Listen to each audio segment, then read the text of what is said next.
Magandang umaga, Pilipinas. Kami ang iyong kaagapay sa pagsimula ng mga panibagong araw. Ako po si Joshua Ramirez, mabuhay! Ako naman po si Rafael Duran. Handa na ba kayo sa mga pinakamaiinit na balita? Mga pakipakinabang na mga impormasyon at syempre, ang inyong araw-araw na boses ng inspirasyon.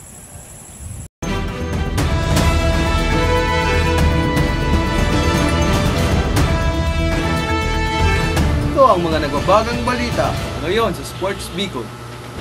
Palarong Pambicol 2023, formal na pigpunan, mga trainer, coach, as yung iba pang personale, ang DepEd nagsabak din sa Karawat. Andes pagsikat kang palaro, uyan ang report ni De Los Santos. Palarong Bicol 2023, sa Bicol Region labi sa 3,600 na mga atleta, coach, trainers, asin iba pang partisipar gikan sa 3 delegasyon. Ang atendar sa nasabing programa sa Legazpi City, Albay. Ini ang nasabi ni Dr. Gilbert Sunset, Regional Director, DepEd Bicol. To the full Palarong Pambansa because of the COVID-19 pandemic. For 2 years we don't have Palarong Pambansa. Mientras tanto antes ang formal na pagsikat kan palaro, nagsabak muna ang mga trainer, coach asin mga officiating officials kan district offices kan DepEd sa Karawat na ginibo sa SDO Legazpi City Sports Center. Kabali ang kawat na inibang sack race, kadang-kadang pukpok palayok asin maging matunino ang kabikol na aktibidad ngayon na taon. Ini si John Clark P. De Los Santos, Balitang Bicolandia. Maraming salamat sa iyo, Mr. Corneo, sa paghatid ng magandang chika. At tunguhin naman natin ang mga lugar na pumatok ngayon sa lugar ng Libmanan, Camarines Sur. Ang mailaw at maliwanag sa darating na Pasko at Bagong Taon dahil sa kagandahan ng mga Christmas tree at Christmas light. Tunguhin natin ang nasabing lugar na to, Mr. Ramirez, ibalita mo!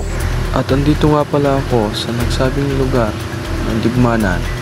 At dito nga makikita ang kagandahan ng lugar na ito dahil sa maiilaw at maraming tao.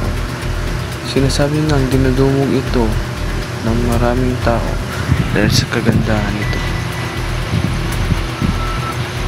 Maraming salamat. Ako pala si Joshua Ramirez.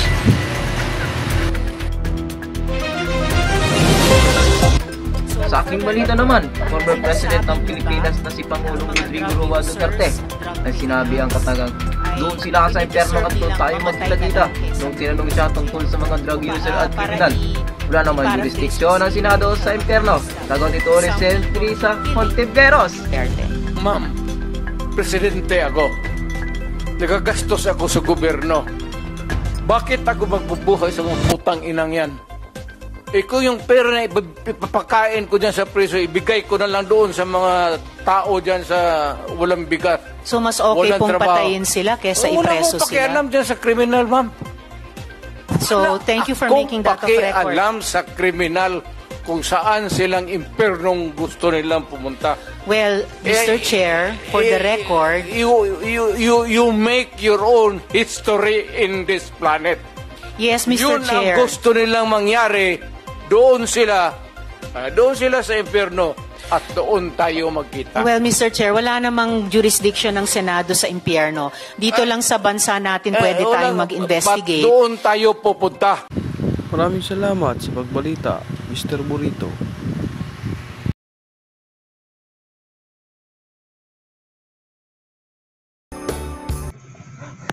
Bata pa lang, kailangan ng mga lakal para makapag-aral. Pero sabi ni Nay, kahit kapos, mayaman naman ako sa tibay. Kaya kinaya ko. Labanan ng sakit. Mag-focus. Lumaki ng tama. Dahil sa tibay na bigay nila, ang junk shop boy noon, rugby boy na ngayon. Bear Brand.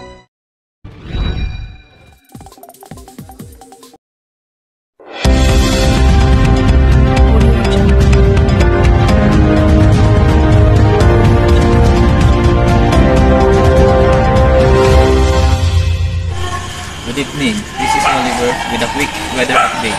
The Bicol region is currently experiencing severe weather due to the shear line. That's right, Oliver.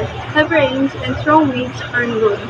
With Pag-asa including an orange rainfall warning, residents should be prepared for potential flooding and landslides. Areas are also facing rough seas and gale force winds. Fishing boats and small vessels are advised to stay down. Authorities urge evacuation in low-lying and mountainous areas, with emergency teams on standby. Avoid unnecessary travel and stay updated. We'll bring you more updates as the situation unfolds. Stay safe, reporting live. I'm Oliver. I'm Henry. Back to studio.